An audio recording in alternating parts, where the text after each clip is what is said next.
This fish feeds only on other fish and crustaceans. Clarius, this is a very common fish you'll find in any fish shop. Clarius. The name comes from the Greek word claros, which means active. It's called the walking catfish because it can survive out of water for days. For days it can survive.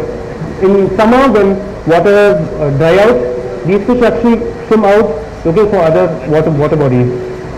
We have one species in South India, and you can reach to about two. I'm sure you've seen this species, and it is not an aquarium fish at all. A lot of shopkeepers actually force people into buying this, but it is not an aquarium fish. It will eat anything in the aquarium. It can reach about 2 feet in length. Hora bagris is named after Hora. Hora again was a scientist who studied fish. We have 2 species in India, primarily found in Kerala and Karnataka. No record so far in Tamil Nadu. Hora bagris brachysoma. It is actually a food fish that is cultured in the Vembanad lake. It's called Serrata. Serrata is a genus. It's called the Indian shovel catfish because of its nose, which is long like a shovel. It can reach to around 6 feet in length. We have 2 species down south, and it is not endangered, not even close to endangerment. This is Serrata or. So you can see why the name shovel-nosed catfish comes from. This is a very interesting group of fish, very recently described. These are subterranean catfish. Subterranean meaning they live inside wells and inside channels that connect the wells. Okay, these fish are found only in Kerala so far. In the Kottayam and Thrissur districts, they are blind and very little is known about their biology. Okay, so their status is not known. This is Coraglanus vallisonii. I know it looks like an insect, but it is a catfish actually. And this has been collected only from freshly dug wells. People who construct new houses, they dig new wells, and that's the only time when these fish come out. Otherwise, they are not seen at all. Next, we come to the barb. Barb algae eaters. These are the various genera, which is genus, the plural form of genus. In barb, Puntius. Puntius, the name Puntius comes from the Hindi word, a Bengali word, punti, which refers to small fish. We have about 35 species of the genus Puntius found in South India. It is very common. A few species are endangered, a few species are very common, and there is least concern for them. They can generally, there is fish that is only an inch, and some fish that can grow to a foot in size. This is Puntius denisoni.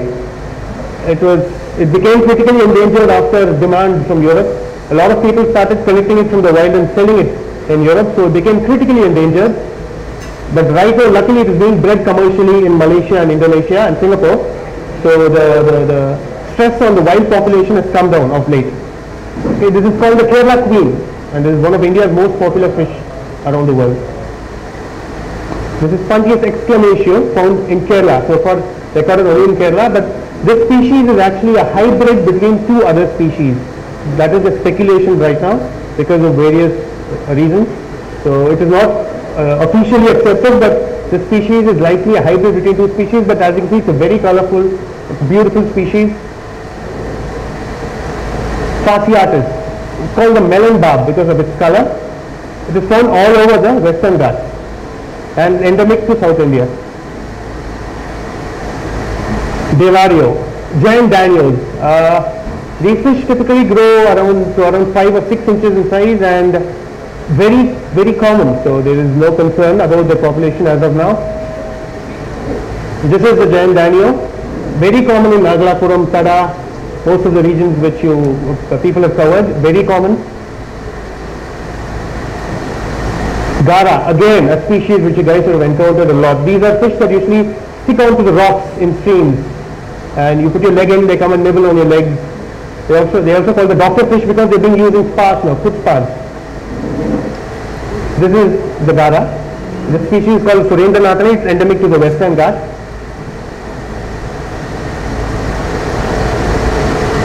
This is a species which you find in Nagalapuram and Tara, Gara mulya. you will find it on sitting on rocks and nibbling on algae. These are typically algae eaters and can reach to about 6 inches in size. Tahr, Malseed. This is the species that is encouraging foreign tourists to come here to indulge in angling. There's two species here, Tahr Kudri and Tahr. They can reach to over a meter in length. In the wild, they can reach to over a meter in length.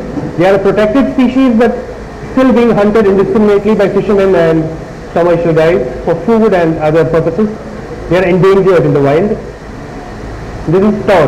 This is from a fisherman's catch I found in Valpare, about a foot in length, but they can reach well over a meter in the wild.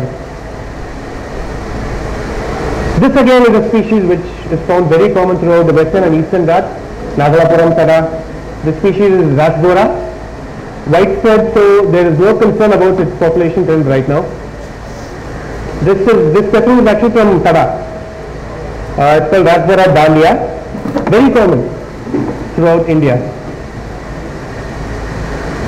Barelias, these are not so common, they are found only in the western Ghats. They are called hill trouts and they are found in the upper reaches of the hill streams. They grow to around 5 inches in length and they are vulnerable. Because of habitat destruction and mining, sand mining, their population is now taking a decreasing trend. This is Barelias bakeri, found in the western Ghats. Incredible demand for this across Europe and Germany as aquarium fish. This one is Barelias canadensis, Canada, named after Canada, the Canada region, it's an old species basically. Canada was the region, Karnataka was basically Canada in the early 18th century, so this species is named after that region. And it is hugely in demand in the UK and it is endangered actually because of indiscriminate aquarium collecting.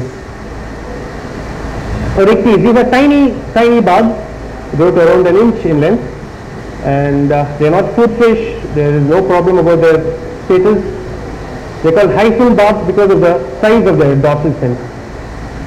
This is Oryctes. This is mostly found in Karnataka and Kerala, not in Tamil Nadu. Loaches. Loaches are fish that are found only in the lower levels of water. Okay, they are found close to the sand, they hide between rocks. They can be sighted, but it's not possible to catch them, very tough to catch them. We have, again, I'm not representing all the genera here because of lack of time. There's lots of other loaches, but I will show you the most common and the most exotic ones. This is the most common loach found across the western, eastern and throughout North India. This is called Lepidophyllus. They are called sand or spiny loaches. They have spines when they sit on sand, hence the name. We have two species. This is Guntia, one of the species, and again very common right from here till up north. Mesonematales, this is my favorite group of loaches. They are called zodiac loaches because of the patterns on their body. We have 8 species in South India. This genus is found only in South India and nowhere else. A few species are common, no threats for them right now. A few species are endangered.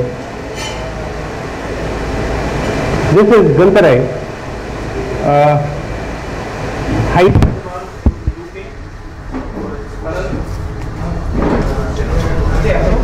This species is named after a German taxon called Gunther, hence the name Guntarai.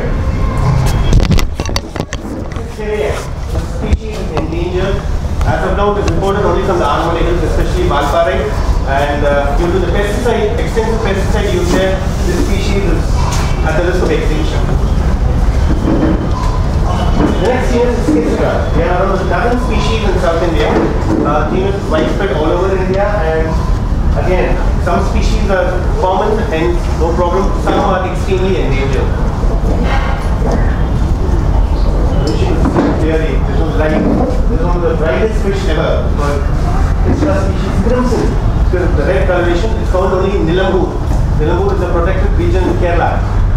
Nilambur is found only there and endangered because it's being collected.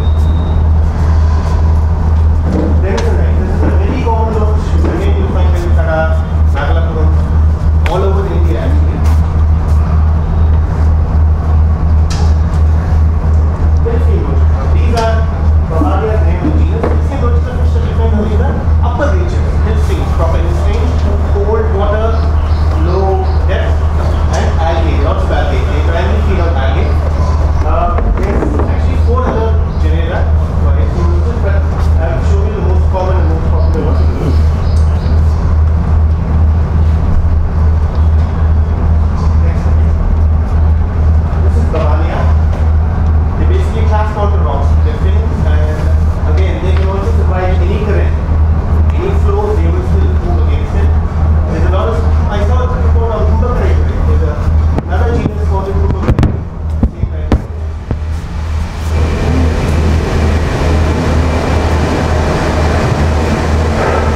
Heteroplus. Heteroplus are basically fruit fish. Okay, in Kerala they are called karini, and they go to around a foot in length, some around 4 to 5 inches in length. This is Heteroplus canadensis. It was once thought to be extinct in the wild until a group of around 8 of us went and found it in the Kumaradhara. Since then we have recorded it in another river as well, the Netravati, and its status has right now moved from extinct to vulnerable. So there are viable populations of this fish. The problem is locals eat them indiscriminately. The locals catch it wherever and eat them. So it is being overfished, but right now it is slowing down. So this fish is no longer critically endangered. This is karini, Heteroplus surapensis, called the pearl spot. It's mostly cultured in the Vembanad lake in Kerala. It can grow to around a foot in length and is very tasty. Eels, in Tamil they are called aral, ara or aral. In freshwater eels in South India are basically 2, and they can grow to anywhere between 10 and 3 feet in length. Very common, they are found in all water bodies. And this is massive. It's called a parrot eel. This species can reach about 3 feet in length. And this is a spiny eel, Gansarai. This doesn't go beyond 11 inches in the wild. Very similar looking, but the differences are in the vertebrae, which is the spiny part of the fish. Chana, snakeheads, another favorite fish of mine. They call snakeheads because of their heads look like snakes, proper snakes. We have around 6 species in South India. Very popular food fish and very popular aquarium fish as well. These fish usually inhabit anywhere between hill streams and ponds and lakes. Okay, some prefer stagnant water, some prefer cold waters.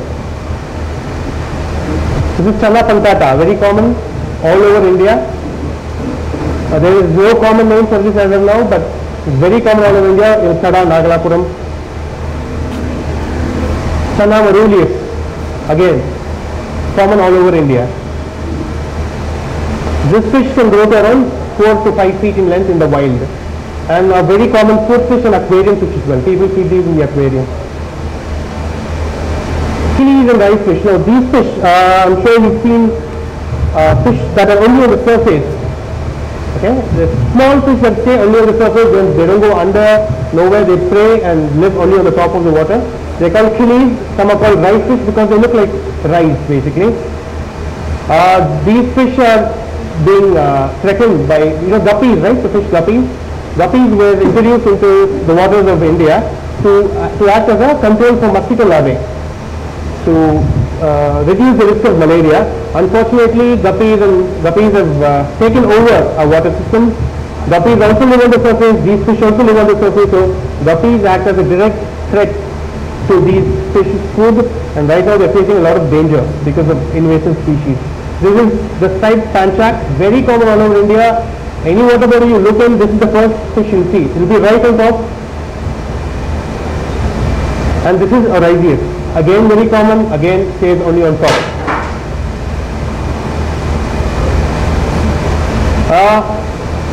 Have any of you heard of the Satsura hypothesis? Satsura hypothesis? No, okay, forget it. Basically there were some fish that were thought to be found only in northeast, Bengal and beyond, east. In the past 3 or 4 years, regular surveys conducted by scientists and hobbyists like us, we managed to find that some of those fish actually live in Tamil Nadu as well, which is strange considering the distance, geographical distance. Baddest was reported by us from the Chembrambakam lake. This fish is from Bengal. It is found nowhere in between, and then it is found in Chembrambakam lake. It is not introduced